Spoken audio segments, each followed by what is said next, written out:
할렐루야. 박우철 목사와 함께하는 새벽입니다.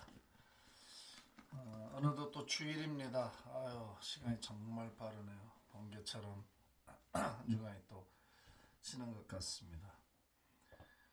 오늘 누가복음 7장 11절부터 봅니다. 그 후에 예수께서 나인이란 성으로 가실새 제자와 많은 무리가 동행하더니 성문에 가까이 이르실 때 사람들이 한 죽은 자를 메고 나오니 이는 한 어머니의 독자요 그의 어머니는 과부라. 그 성에 많은 사람도 그와 함께 나오거늘 주께서 과부를 보시고 불쌍히 여기사 울지 말라 하시고 가까이 가서 그 관에 손을 대시니 맨 자들이 서는지라. 예수께서 이르시되 청년아 내가 네게 말하노니 일어나라 하시매 죽었던 자가 일어나 앉고 말도 하거늘 예수께서 그를 어머니에게 주시니 모든 사람이 두려워하며 하나님께 영광을 돌려 이르되 큰 선지자가 우리 가운데 일어나셨다 하고 또 하나님께서 자기 백성을 돌보셨다 하더라. 예수께 대한 이 소문이 온 유대와 사방에 두루 퍼지니라. 아멘.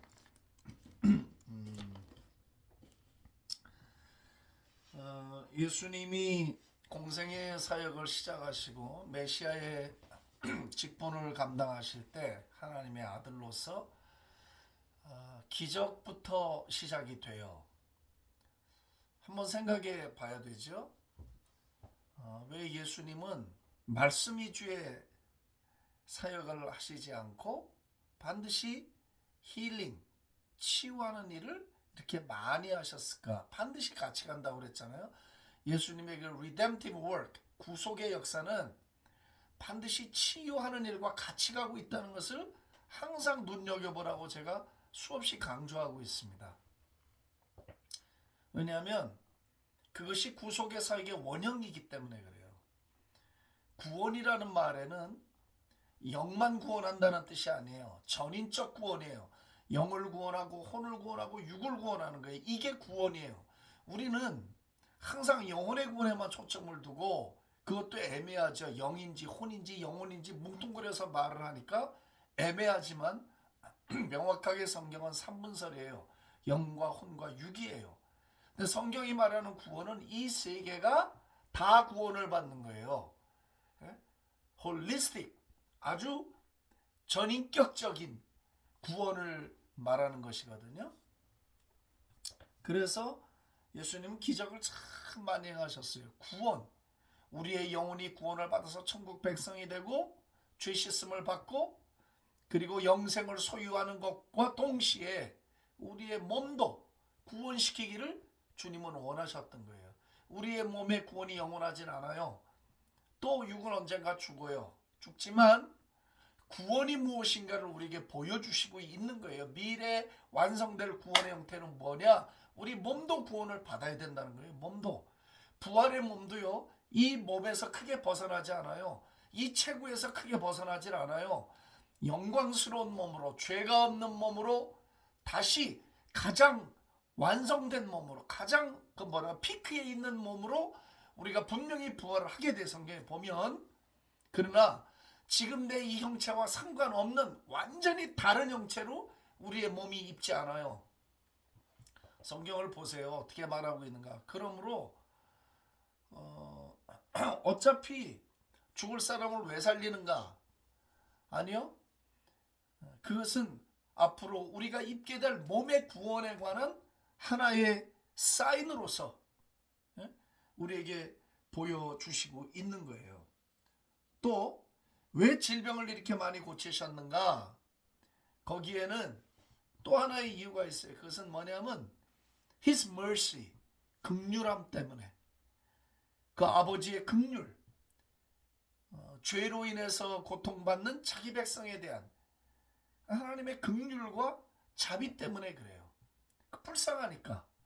그 병에서 해방시켜주고 구원이죠. 구원이란 말은 여러 각도로 쓰여요. 죄에서 구원받는 것도 구원이고 재정에서 구원받는 것도 구원이고 병에서 구원받는 것도 구원이고 어려운 상황에서 구원받는 것도 구원이에요. 구원이란 말은 다양하게 쓰여지거든요. 그러니까 누가 여러분들에게 묻거든 왜 병을 고치는 사역이 교회에서 중요하냐 묻거든 말해야 돼요. 긍휼함 때문에 불쌍해서 죄에서 해방을 시켜주시듯이 우리를 육체 질병에서 해방시켜 주시기를 원하시는 거예요. 그것이 예수님이 구원의 사역을 하시면서 하셨던 아주 중요한 일이었어요. 자, 그렇다면 다시 또 말씀을 드리지만 오늘 교회 Portrait of the Church, 교회 자화상이라고 할까요? 교회의 그 상은 어떻게 돼야 되냐면 말씀만 있으면 안 돼요. 물론 성령은 말씀의 수레바퀴를 타고 같이 오셔. 분리될 수 없어요. 말씀의 역사가 있는 곳에 성령의 역사가 있고, 말씀의 역사가 있는 곳에 치유가 있고, 말씀의 역사가 있는 곳에 기적이 있고, 말씀의 역사가 있는 곳에 온갖 signs and wonders, 놀라운 표적과 기적이 나타나는 것이에요. 믿으시면 아멘 합시다. 아멘. 더 크게 아멘 해야 돼. 믿어야 돼. 말씀과 성령의 역사가 따로 간다고 가리키는 건 이단이에요. 왜? 말씀은 진리, 성령은 진리의 영, 성령은 말씀의 영이야. 말씀이 선포되는 곳에 성령의 역사가 나타나는 건 너무나 당연한 일이다 이거예요. 어떻게 이 두 개가 분리될 수 있냐는 거지. 요즘 사람들이 함부로 정죄하고 교회가 뭐 신사도 운동을 한다 뭐 한다고 자꾸 비판하는데 부정적인 요소가 있기는 있어요. 그렇지만 구더기 무서워서 장 못 담그냐 말이야. 아니요. 병을 치료하는 암약을 먹어도 부작용이 있어. 예? 아니에요. 함부로 그렇게 단죄하면 안 돼. 말씀의 역사가 강력할수록 성령의 역사도 강력하게 나타나는 것이에요. 그러니까 말씀과 성령의 역사를 분리시키려고 하는 작업을 하면 안 되고, 오늘날 우리가 그 망령에서 벗어나야 돼. 교회 강단이 말씀을 그냥 뭐 책에서 배운 대로 분석하고 뭐 서론 본론 결론을 해서 기승전결을 만들고 다 좋아야 해야 해요. 청중이 알아들어야 되니까. 알아듣는 것보다 더 중요한 게 있어요. 은혜를 받아야 돼요. 은혜가 임해야 능력이 임하는 거예요. 그렇다면 예수님처럼 천국 복음을 증거하실 때 우리는 반드시 치유, 기적이 말씀을 증거하는 동안, 사역하는 동안 동반되는 일을 위해서 기도해야 교회가 교회답다는 거예요. 예수님이 이 일을 하시니까 사방에 소문이 퍼졌다고 그래서 사방에. 교회는 좀 이런 소문이 나야 된다고 저는 믿어요. 물에 물 탄 듯, 술에 술 탄 듯, 가서 강연이나 듣고 오는 수준의 예배를 만들면 안 된다는 게 저의 확고한 믿음이에요. 확고한 믿음. 여러분, 왜 매주 장로교 온 감리건 성결교 온 병자 위에 기도 안 합니까? 예배 시간에 기도해야지. 예? 문제를 위해 기도해주고 병자들을 위해 기도해주고 강대상에서 선포해야 돼요. 말씀의 역사를 의지해서 선포하고 또 말씀이 직접 취하도록 하는 그런 일을 예수님처럼 복음서 읽어보면 나오잖아요. 왜 예수님이 이렇게 고단한 일을 계속해라. 이거 얼마나 고단하겠어요. 보는 사람은 좋지. 기적하지만 실제로 예수님도 사람의 몸을 입었기 때문에 사역하시면서 무지하게 지치셨어요. 배도 고프셨고. 왜 안 그렇겠어요? 사람의 몸을 입었는데. 예수님은 하나님의 아들이니까 안 아팠을 거야, 안 피곤했을 거야. 아니에요. 그런 생각은 너무 얌체 같은 생각이에요. 아니에요. 예수님도 피곤하고 힘드시고 주무시기도 하고 낮잠을 주무시기도 하고 그랬어요. 고단한 일을 하신 거죠. 예? 그래서 저는 정말 교회가 이런 원형적 사역으로 돌아와야 된다. 사도행전이 이제 우리에게 그런 걸 말하고 있잖아요. 원형의 사역으로 돌아와야만 한다.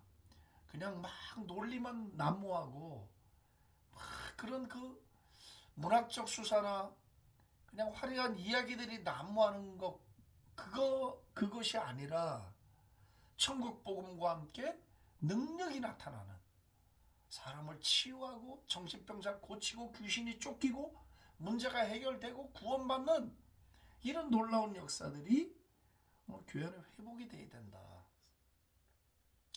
여러분, 그 파워 인카운터, 능력 대결이라는 말을 들어보셨죠? 능력 대결.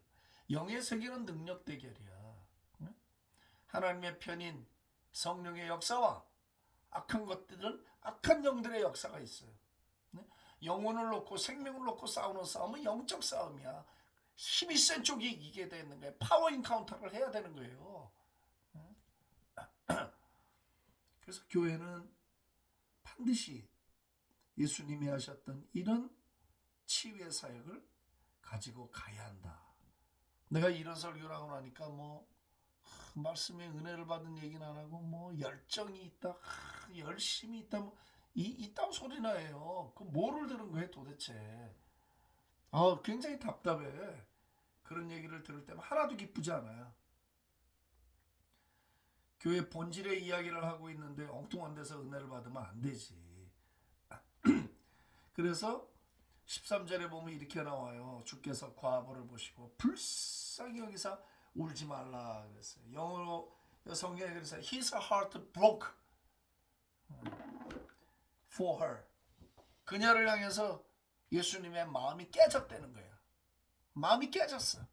근데 이 원래 헬라어 원래 언어 그 단어의 뜻은 뭐냐면 이 내장이란 뜻이에요. 내장. intestines, 이 내장. 그러니까 우리 몸에서 제일 깊은 곳이란 말이야.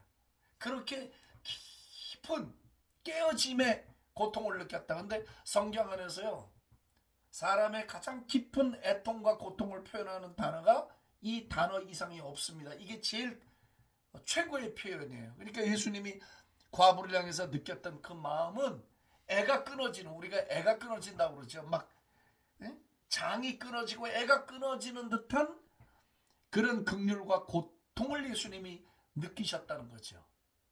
그래서 죽어있는 청년을 일어나라, 일어나라. 그러니까 그냥 죽었다는 말은 육에서 영혼이 떠났다는 말이거든요. 그럼 이미 저 나라에 가 있는데 예수님이 일어나라 하니까 다시 들어온 거예요. 몸 안으로 들어와서 그냥 바로 일어나 앉아서 말도 하고 하니까 주변에 난리가 나죠. 이거 도대체 인류 창조 이래 이런 일을 본 적이 있어야지. 하나님의 아들이니까 가능한 이야기예요 이게. 그렇게 해서 예수님의 마음에 막 그 애통함, 그 막 창자가 끊어지는 것 같은 그 고통. 만약에 우리가 오늘날도 치유 사역을 하면서 예수님처럼 정말 막 창자가 끊어지는 것 같은 이런 고통을 느낀다면 난 기적이 나타난다고 믿습니다. 놀라운 일이 지금도 막 벌어질 수 있다고 믿습니다. 예수님의 기적의 원동력, 그것은 그 고통받는 영혼들을 향한 그분의 눈물. 그가 우셨더라 그랬어요. Jesus wept. 그가 우셨더라. 불쌍히 여겼다. 그냥 애가 끊어졌다. 이런 표현들이에요. 그런 예수님의 그런 마음이 사람을 치유하고 기적을 불러일으키고 구원 사역을 이루게 하셨다는 거죠. 회복합시다. 회복하고 오늘도 우리를 고치기를 원하시는 우리 예수님의 손길을 성령을 힘입어 의지해 나가는 저희들이 될 수 있기를 바랍니다. 복된 주일을 맞이하십시오. 할렐루야. 감사합니다. 우리 예수님 우시고 애통해 하시고 애가 끊어지도록 그 고통을 나누셨던 예수님 때문에 우리가 나음을 받고 병자가 고침을 받고 해방을 받고 구원을 받았습니다. 오늘도 우리에게 이런 은혜가 필요합니다. 교회에 이런 은혜가 필요합니다. 이런 사역이 회복되어야 합니다. 주님 도와주십시오. 은혜를 주십시오. 그래서 많은 사람들에게 우리 하나님 아버지의 긍휼하심과 자비가 경험되게 해주시고 미래에 받을 우리 육신의 구원도 체험하는 저희들 되게 해 주시옵소서. 오늘도 예배 주일날 어느 교회 섬기든지 주의 은혜가 넘쳐나는 복을 받게 하여 주옵소서. 감사하며 예수님의 존귀하신 이름으로 기도합니다. 아멘. 할렐루야.